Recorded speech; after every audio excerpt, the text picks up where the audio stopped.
नुआ पीसीसी सभापति भक्तचरण दास नेतृत्व में संकल्प पदयात्रा करुछि कांग्रेस। आज यह संकल्प पदयात्रार द्वितीय दिन पीसीसी सभापति दलर हजार हजार नेता कर्मी तीन दिनिया पदयात्रा पुरी अभिमुखे गस्त करुछन्ते। प्रथम दिन में भुवनेश्वर विमान बंदरु पिपिली पर्यंत जाइछि कांग्रेस संकल्प पदयात्रा। राति पिपिली स्थित कृष्णा गार्डेन ठारे रात्रिजापन करिसेंति पीसीसी सभापति भक्तचरण दास। आज पुणी पिपिली चंदनपुर जीव संकल्प पदयात्रा। आसंता काली पुरी रे पहुंचब कांग्रेस पदयात्रा। महाप्रभु दर्शन पर राजनैतिक कार्यक्रम आरंभ करेंगे नुआ पीसीसी सभापति भक्तचरण दास। ए संकल्प यात्रा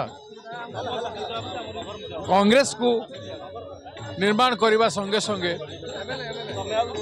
राज्य रे गोटे सुंदर राजनीतिक वातावरण लोक अभिमुखी वातावरण करिवार आवश्यकता अच्छे।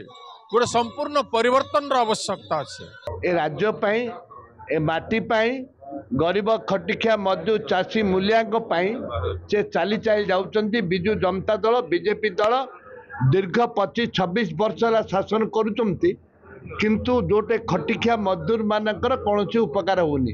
जोठी आंगुठी मारिबो सेठी करप्शन। ए न्याय एगेंस्ट रे जगन्नाथ बाहर निजे दी हाथ पिंधि, गोटे हाथ राहुल गांधी पे आउ गोटे हाथ भक्त दास पे। जगन्नाथ का हाथ लगे एथर। यहाँ संकल्प दिवस रु आरंभ ही हैला।